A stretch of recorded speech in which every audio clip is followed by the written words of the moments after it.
Our next speaker, who has been a critical pillar in this journey, Professor Mugane, karibu sana, is going to be addressing us on the language question in a global context. Good evening.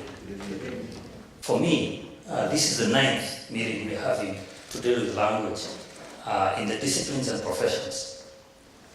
And in this particular one, the 9th, we actually didn't invite other disciplines. We actually just decided we're going to actually call the law profession, and then try to get every worker in language to come and look at the issues that are raised by law. For me, it has been, I've been particularly fortunate because two things converged in my life. One was, by effect of going to study in the United States, I discovered I had to learn German to actually get through graduate school because I was told, this Swahili you speak and the Kikuyu you speak, show us the library you're going to read. And I remember immediately in my undergraduate days here, we read David Crystal and company for grammar to learn these things. So, another graduate student, and I was told to learn German. I made a conscious decision actually that one day I will actually be in a position to sign off people for African languages. That African languages are actually part of the disciplines. Now, what converged is that I became a director. I was told to found a language program that would teach African languages. If you looked at the New York Times, you might find some very arrogant sentence there. I was asking the exuberance, and they said, yes, you can teach the 2,000 languages if they exist, and I'm going to find a way to do it. I haven't reached 2,000, we've actually taught 45. We teach about 25 languages every semester to this particular last semester we taught 500 students in these languages. And I'm only saying this not to impress you by the fact that students are taking this, but I don't know anywhere else in this world where people are learning languages this way. And I want to offer just one suggestion that it is really because once you make a good connection between the disciplines, the professions and language, then the philosophy that governs the school, in terms of the importance of language, will start making sense. Languages are not a joke. People who teach languages are the pariah of the academic system. They only teach a language, what are they offering us, and so on. So the things that we decided, there is the idea of redirecting a language program, but also these stellar people who came to Harvard to study, and others have studied there before, just came and we found each other on campus. And my favorite question, whenever I found somebody who has actually studied law, was to ask these students, some of them here, Dr. Katha, Dr. Dan Juma, some did not make it today, but they are all around, and I think the others have probably left, but I would ask them, the language question is one for me that, can we have a class action lawsuit in Kenya and just have people released from jail because they don't think the due process happened? And of course, when you are not from a discipline, you're allowed ignorance and arrogance of asking questions like they really mean what they should. And these people, these students, and many others, by the way, not just from Kenya, will be very patient with me. They'll tell me, class action lawsuits don't go like that. You don't just show up, call the newspaper, and say, I have an issue here, and I have discovered languages are being read, but you actually have to read in a certain way. But after they did that, then they decided to engage me. Language, so we have had this conference many times, and the students, the people I just mentioned who have graduated, either 2 or 3 years and so on back, have been instrumental in all this, and we always had a panel of language and law. Before I comment a little bit on that, and I will try to make it brief, how did I start all this? First, it was my father telling me about the Tower of Babel. He had a take about how the Tower of Babel came about, because we all spoke one language according to that story, and all of a sudden we didn't speak the same language, we started speaking different languages. And my father made sense to me because he says, the way one language becomes many is that once I say something, you get offended at him and you go away. Once I tell you something, so the language is just kind of made everybody start fighting and so on. But there were better things to deal with. As I think about it, and as I talk to the people I just talked about, who are studying law and other people in conferences and so on, I discovered there's a lot more that goes on in a courtroom. In fact, One of the things I don't accept anytime is to say our languages are not in the courtroom. Our languages are actually there. The problem with African studies all the time is that we always refuse to see the African in broad daylight. It was like one time we were asking a question, who are the Swahili? And Nabuhani asked me, you keep on asking who are the Swahili. You can see, they're all over the place in front of you, but you can't tell because you're trying to look for a pedigree, somebody who is not Makua and at the same time Swahili. No, yes, so we're always looking for this pure kind of breed of a person. But in looking at law, and you listen to how it was speaking, if you are a linguist, you will start hearing all our languages in there. And the language you're going to be hearing is not just the fact that this lady was carrying firewood. She's bringing in an interpretation of what the whole purpose of firewood is. She's bringing about issues of gender when she shows up there. And so when I talk to judges, and I'm not going to mention it because I was worried about this until I started talking to judges, and I was really pleased by some of it. One judge tells me it's a discourse, it's a discussion. He looks at it as a conversation. So, and my interest is this idea of calling this thing jurisprudence. You're connecting two things, and one of them seems to be the law, and the other one is something else. One seems to be the science and the written work, the other one seems to be the humanities, and basically we're going to sort of figure things out to make sense of it. And so, I agree with the previous speaker that reading laws look really tough and tied in a certain place. But when you go to the courtroom and you listen to some of these judges, they will tell you, for this is a theater. This is a place where meanings are being made. In fact, in some of the words that I hear, it's like, it's co-creation of justice. People actually in the process of discovering it and creating it. And there are many, many examples that one can actually give in terms of this. And so, it is not merely the idea that we can come and translate law, or translate the book and actually now say we really have the book. The thing with our Kenyan law, the 2010 Constitution, is not to go saying it is written in English, therefore now it needs to be translated.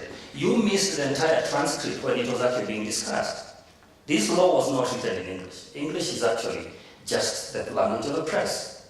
Whatever happened, one professor of history, Mary Mugane, just told me that long ago, that when she went to Mary when they were talking about the Constitution, the people started asking, what is the Constitution? And after deliberations, they just started saying it is the relationship between me and you, talking to the other person. This thing is defining how we are going to actually live with each other in certain ways. So, law as it is written in those books is one thing. Judges are very smart, and I was looking for prudent judges, not prudes. Because there are judges who are prudent, and then the others that are prudent, they just want your accent did not work well, therefore you are uneducated, or you came and mixed up languages and so on. And they listen to these things. My questions have been many to the students and to the judges and to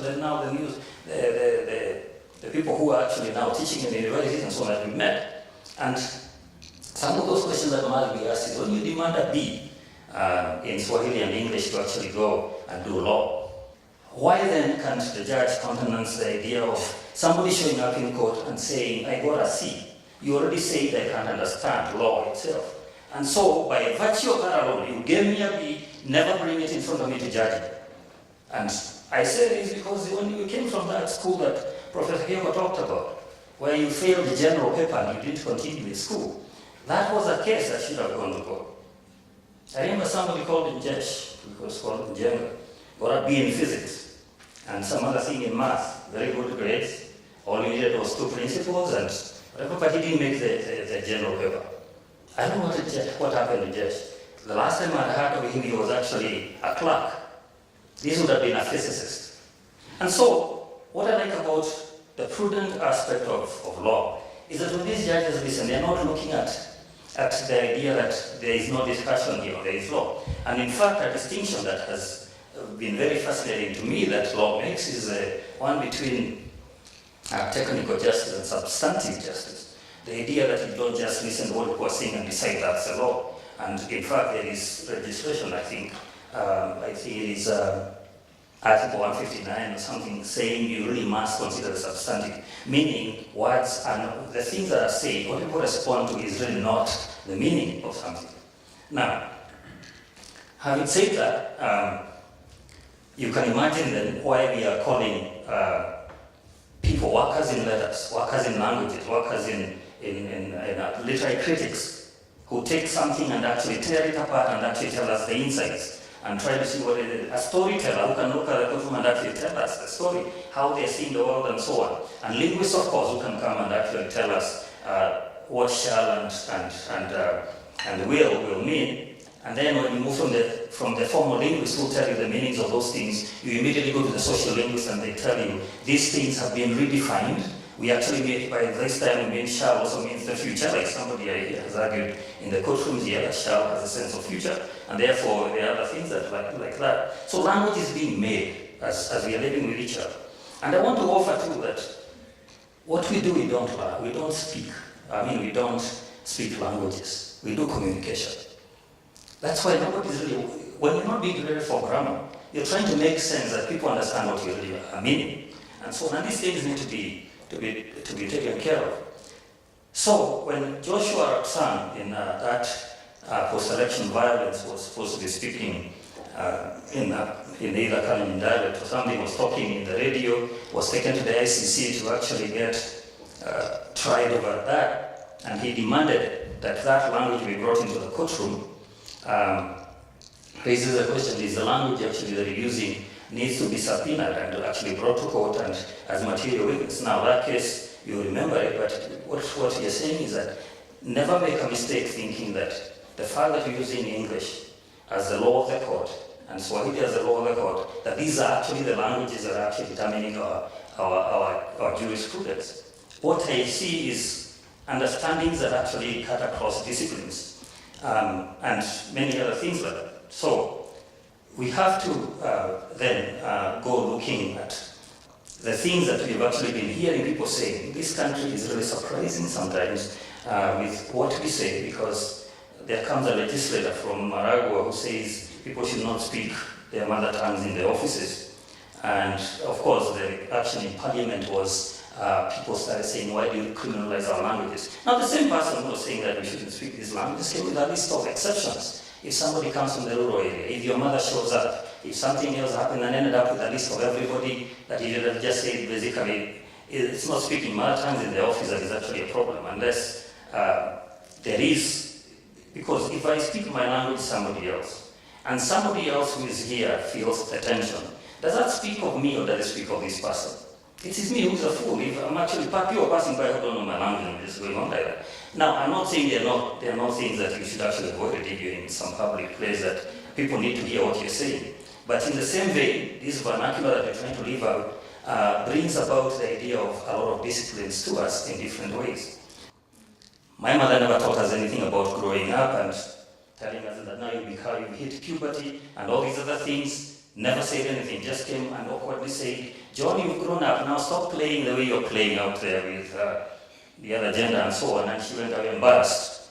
Then I go away and then HIV is coming starting, then I go to one seminar, I return here, and I go visiting and I find that she's the one teaching people how to actually realize that this thing, and I asked her, Mama, you didn't even tell me anything. They say, no, this thing is killing people. So she's saying everything point blank.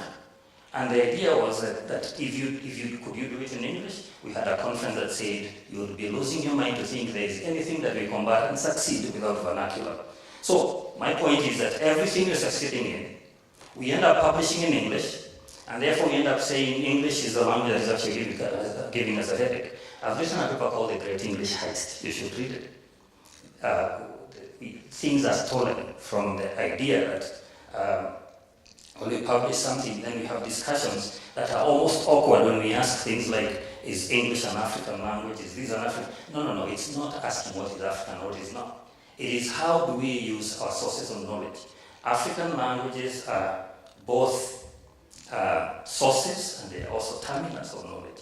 And that whenever we are going to discuss things, this conference has always made us understand. Go read something that says knowledge has come to all these other places and consider where you've come from, and you might discover what has been said to be universal knowledge has always been also local knowledge. And I'm not saying you can't learn from somebody else, that's why we go to universities and meet everybody to learn.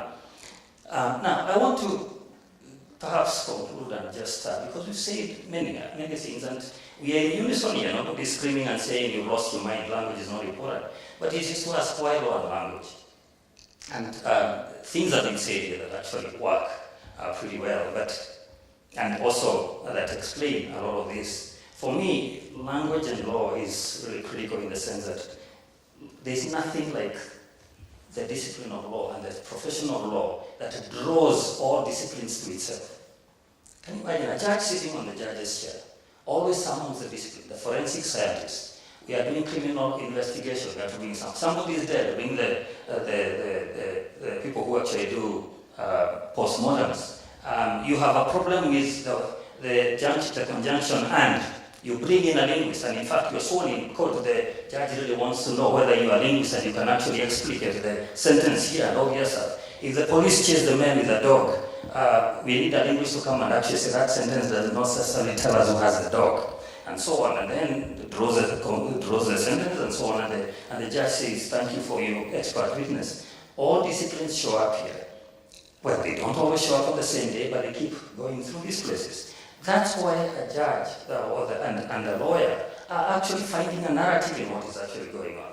And so to say, you will actually live according to a certain standard, we have to do all these things. I love it when law itself is so explicit, it doesn't even try to lie.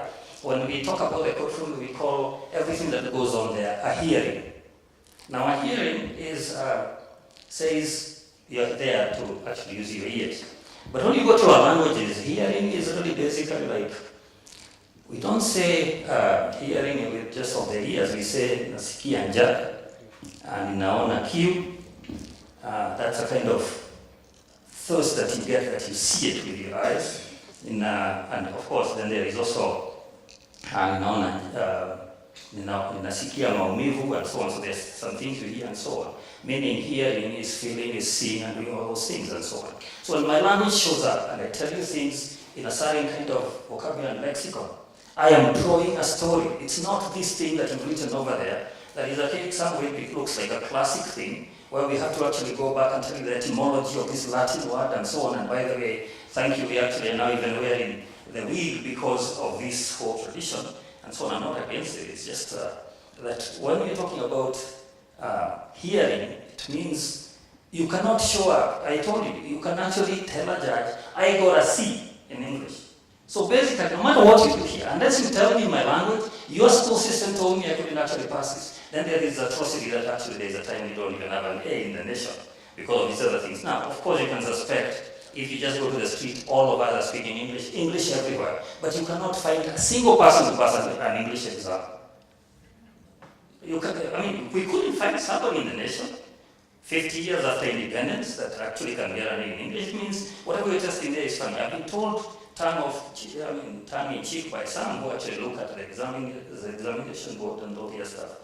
And they tell me what they're doing is semicolons, commas, and all this. Now, these things are very important. If you put a comma wrong, you might mean something else. But do you really think that ambiguity, when people are speaking, is actually what is the problem? People can duke it out. And so, when we're talking about that, then we have to go, if it's hearing, and hearing means we tell somebody, by the way, you don't hear me, you don't listen to me. They're always hearing with their ears. Why do we say somebody is not hearing, or is not seeing what I'm seeing? It is because it's understanding.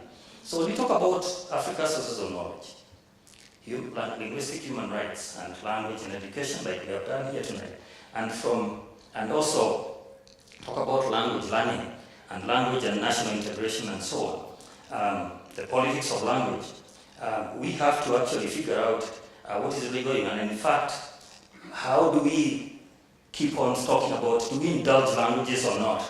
Do we translate this versus that and all the other stuff? Hello, we don't have to, these things are there. Whether you say they're translated or not, they are actually working. We can't actually make it an invisible thing that we actually see. So, what I just would like to say then is that we're inviting workers in language, and that is almost everybody. But ourselves, linguists, literary critics, storytellers, theater artists, poets of language. I'm happy that tomorrow might even have the likes of Professor Habwe and some of us who actually love the idea of dealing with Swahili as a medium that actually does things. But also I'm glad linguists don't care about language police. So if you're very impressed by the fact that you wrote a wonderful sentence, for us we care about meaning. And like I said, there is no such thing as languages that are learned. I have had that language problem I told you about that is actually successful when people learn how to speak these languages, including the ones people say they can't be learned. I tell them, we don't learn languages. We do communication. And the process is one whereby learning is social engagement. If you want to learn a language, go and do something. So I tell you, if you really want to learn a language and you find yourself in a class and learning it, get out and go get a life. Go find a problem and solve it. And these have been told by many people like the Professor Nyang came once and to visit her, and we had a discussion and he was telling me how quickly people learn languages in the ER. He was the Minister of Health. And that if you want to learn something, just go to the place where really life is critical. And you see this. I've sent students here to actually work in clinics and so on, and they return speaking the language because their work was not just to greet patients, but to actually talk about their blood samples, tell them the results of these and the other stuff and so on. And before you know it, life was going on. Nobody cared about learning languages. If you find yourself paying attention to learning languages, you've lost it. And that's why you can never find it if you go finding it, looking for it the way we have actually done it in these school systems. The process called hearing always produces something called a sentence. Right? You have a hearing, and the ultimate objective is to actually have a sentence. And this hearing is an expedition to arrive at a sentence. If nothing else shows us how the sentence, if nothing else, you who is a worker on language, show us how the sentence pronounced fits the hearing. That's the thing actually I'm looking forward to as I listen to everybody who is doing things here. A lot hangs in the balance. When you think about a sentence, the culmination of this thing is coming from a hearing. What is a hearing? It is talking to each other. So, what's happening in the court to get a sentence? That sentence is not the judge's only.